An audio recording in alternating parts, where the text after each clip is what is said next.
Thank you for joining me here today. My name is Timothy Zerton, and today we'll be discussing ecosystems, expanding business audience opportunities, as well as lessons learned from their own seminar series, and then recommendations on the ecosystem moving into the future as a business. Currently, ecosystem stands at a crossroads.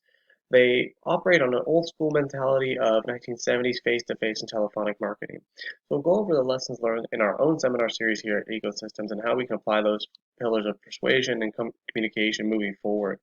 We're going to go over defining the new emerging market opportunities that ecosystem has, knowing their customer and audience, so that way they can specify their message, and then what ecosystems can be down the road in the future, as well as the recommendations and next steps that ecosystems is going to have to take in order to get to that level. So first things first, what did we learn from our own seminar series? Obviously, Ecosystems is a communications company, so we need to be able to look at our communication style and learn from that more than anybody. From this point of view, we took the four pillars that we determined were the ways to go: persuasion, conciseness, specificity, and generationality.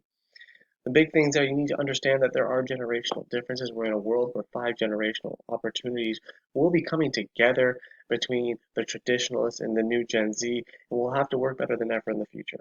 It's important to have clear, concise, and relevant messaging so that the customer base understands exactly what you're trying to tell them immediately upon that, then there's not any kind of vagueness. Persuasional methods, we work at Ecosystems on a business-to-business scale, which uses more of a logic-based or logo style of persuasion. We'll work on how we can move that over to a business-to-consumer, which is more on a pathos or ethos methodology, which is using emotions and empathy to really buy into the members, as well as specifying our messages, making sure our messages are concise, specific to the audience, as well as specific to the generation that we're trying to reach. So firstly, we're going to define our emerging markets. Currently, Ecosystems is working in a business-to-business methodology. They work in logic, ratios, figures, numbers to deal with high levels of hierarchies and multiple decision makers. This is really effective when it comes to business making because they are on a profit margin side of thinking. But what an ecosystem needs to do is to diversify into a larger market and get direct to consumer sales. In that case, we're going to go into more of an emotional type of sales, using ethos and pathos to, in that case, generate empathy and emotion to get a singular buying decision from a member immediately. According to Dan Sienkiewicz, who is the CSO of Tenfold Marketing, you want to develop an emotional response to the individual customer when you're interacting with them on each interactive marketing campaign. The second method that ecosystem then needs to move on to is knowing their audience.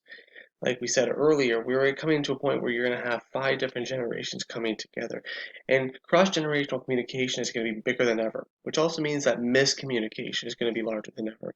So how can we as a company then know our audience better and more effectively when it comes to our consumers as well as our employees to make sure that our communication is consistent and more authentic? It's important that we have that authenticity of our brand. And it's important that we have that consistent messaging across the platforms, regardless if it's a traditionalist that we're reaching out to or a Generation Z member. While the methodology and the means of reaching out to them is going to be different, it's important that we have that authentic brand as well as we can build trust in them. That way, we're going to be able to get the most clear and concise messaging out to our consumer base that way. And again, hitting on those four pillars of specificity, persuasion, conciseness, and generationality. So what can we do at Ecosystems to move forward into the future? The first strategy, as we said earlier, is diversify our business strategy. We're going to move from a strictly business to business kind of model to a business to consumer, which means that we are going to have to do major shifts in how we decide that we are going to market to our membership and communicate with our membership, which means we are going to need to drive more emotional drivers as well as more electronic drivers that are going to meet the needs of the generations that are coming ahead. We need to leverage emerging social media and e-marketing methodologies. Twitter, LinkedIn, and Snapchat are some of them. That's going to get us those foot in the door of those younger generations who are coming through school and starting off with their business history and transaction. They're the millennials and the Gen Zs. And then we need to revitalize the methods for what we are doing traditionally. And by doing that, that's not just going to build our brand, that's also going to lead back to that generationality, making sure that generation of prior is still coming of importance. And we're going to specify those messages to them in the methods of communication that they want. develop new products for our B2C business.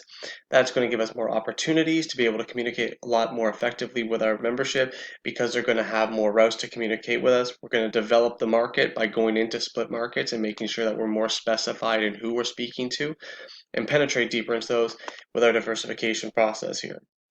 Moving forward, ecosystem can take these tips and those 4 pillars of communication and move forward in the future with more business model effectiveness as well as communication effectiveness. Thank you for your time today. Have a great day.